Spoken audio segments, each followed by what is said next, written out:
Well, hello YouTube, it's Grim Reaper 1312 again, and I'm back, finally.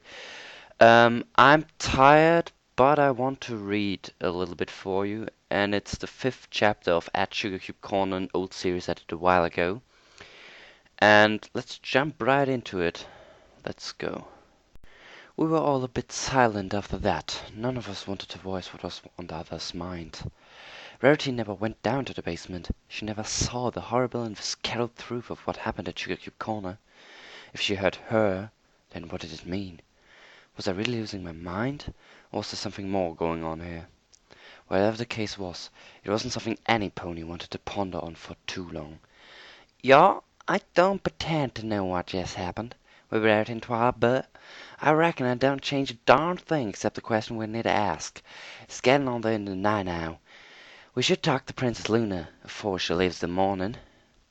As always, Applejack's honest reason to go through to the rest of us. Rarity just nodded. She was still a bit shocked, and kept jumping at small noises. She didn't have the same strength of mind to deal with this. I had, owned by a will to a razor edge through my study of magic, but Rarity had undergone no such training. I'll freely admit I was more worried for her now than I was for myself. "You're right, Applejack. We need to sort this out quickly. I didn't want to think about the consequence if we don't handle this," I admitted, nodding a silent "thank you" to the orange cream mare. I stared out over the open plains and trees of the Sweet Apple farm. I knew the answer was lurking somewhere close. The shadow that Pinkamene had cast over us with her death and Rainbow Dash murder was like a curse. A light clicked in my mind. "Girls, I need to go and see Princess Luna right now. I need to ask her a question," I said adamantly. They all met my gaze. Seeing the look in my eyes, they each nodded. They didn't even need to know what I wanted to ask. All they needed to know was that I had an idea. I don't know what I did to deserve friends like these, but I was suddenly very glad I did. The trip down to Sugarcube Corner didn't take long. It was only about a mile into town. I shivered, staring at the looming building. It was a reminder of something terrible, where once had been a place of such laughter. In a way it still was, but it was the laughter of an asylum, mixed with the screams of pain. I froze for a second, staring at it. I could almost hear her again, smell the basement, feel the stained and tainted cement under my hoofs. For a moment I could hear the sound of knives cutting, clicking against bone, all shadowed in the background by that laughter. I shivered and tried to close my mind to the sound. I saw Rarity seize up at the same moment. We needed help, and quickly. As we approached, I saw two heavy-set stallions standing in front of the cordoned-off room. Next to them was "Princess Luna, we were just coming down to see you," I called out to her as we approached. I shuddered again as we stepped into the shadow of Sugarcube Corner. The smell of baked goods was still present, though I wasn't sure if it was real or imagined. Luna turned her graceful head towards us, smiling softly and moving to greet us. "Good evening, girls. You are in luck. I just finished raising the moon, so I have a moment. What is it?" Fluttershy, Rarity, and Applejack all looked to me for a moment, and I nodded to them. "Princess, I wanted to know about curses." Whatever Princess Luna had expected me to say, it wasn't that. Her jaw dropped open slightly before walking for a moment, before closing. She looked deep in thought as she composed herself again, before answering. "Twilight, curses are... no. I will not tell you they are simply old mare's tales, because they are not. Even though both I and my sister would prefer that the rest of Equestria to go on believing it." Luna gestured for us to follow her into the store. I was reluctant, but followed all the same. If anything, Applejack seemed the least willing to enter, but she did anyway, though she spit on the door frame before crossing it. Once we were all inside, Luna telekinetically closed the door before turning to us. "What I tell you shall stay in this building, with all the other terrible secret it holds. Do you understand, girls?" We all nodded a bit shakily.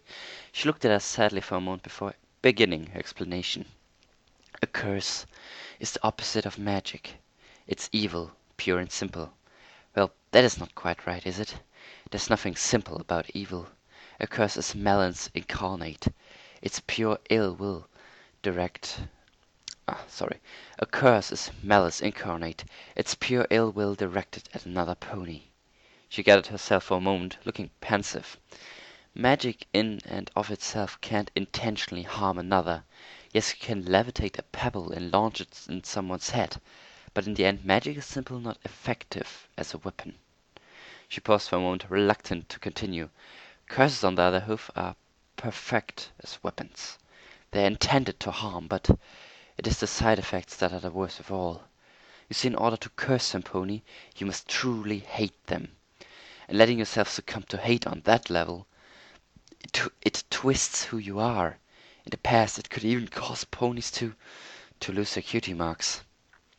Our mouths fell open at this last revelation. A cutie mark was a precious part of a pony. It was signifier of who we are. It was the part of us that would always be. The idea of some pony losing their cutie mark because their hatred twisting them so badly was vile. I'm only telling you this to give you an idea of how horrible a curse truly is. To the one who calls it down as much as to the victim, she continued. Now for a question of my own. Why would you need to ask me such a question? I can only assume this has to do with you, Twilight. And me now, your highness, Rarity interjected. Luna regarded both of us for a moment before saying, Tell me everything. So we did. It didn't take long, an hour or so, but I could feel shame and the madness creeping up on me. I hated it, admitting what was happening, the voice, the laughter, the promise. The entire time I could smell baked goods cooking in the kitchen behind us, cakes, pies, cupcakes. It was distracting, but I kept it off my face. Verity wasn't doing quite so well. Her eyes were wide and haunted the entire time. I wondered if she could hear the things I could at that moment. I pity her if she could. Luna simply nodded as we explained what was happening. At the end she was quiet for a while. She looked deep in thought for almost a full 5 minutes before opening her eyes. This sounds different from a curse, but I do not know much about them. No one does truly, she answered. It was a small mercy, but no much of one. I believe we should consult the tomes in the Candlelit Library. It sounds like something magical, but in the end, Pinkamena was not a unicorn. Even had she known how to curse some pony, she couldn't have. I nodded. I had thought of that, but Fluttershy piped up. She'd been very quiet since we had arrived.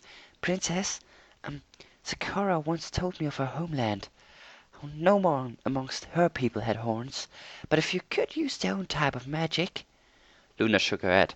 The zebra tribes don't use magic. They use a highly ritualized form of science and alchemy. It's very esoteric in appearance, but it's not truly magical in nature. Fluttershy nodded, looking a little defeated. Come, girls, we shall.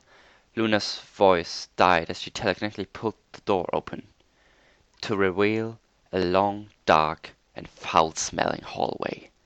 Girls, stay close. There's something very wrong with this place. Her words were cut off as the dark within the hallway seemed to coil in on itself before launching into the room, blinding all of us. I heard Rarity screaming, but not at the darkness. She was screaming words, and where I sat, I heard her violently cheery voice answer her.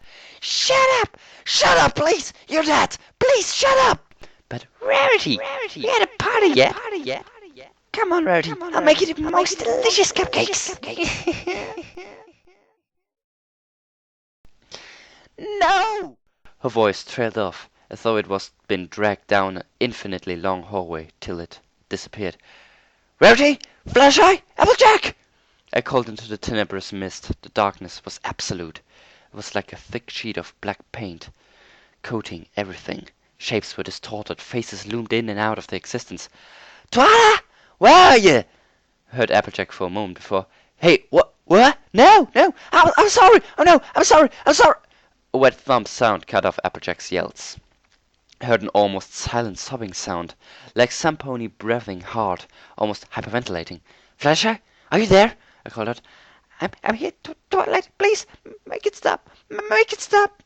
I moved towards her, trying to discern her location by the sound of her voice. I'm sorry, Fluttershy. I can't do anything. I can't even make light, or if I can't, isn't enough to make a difference. Please, it hurts, Twilight. Please make it stop. I just... Her voice vanished mid-word. I made it to where I thought the sound had been coming from. Nothing. There was no more sound, no more voices. I called for a while longer, but no one answered. I curled into a ball and started to cry in the deep and endless darkness. It was all I could really do. Well, this was chapter 5, I think. Yeah, chapter 5 of at Sugarcube Corner. Hope you all liked it, and see you guys next time.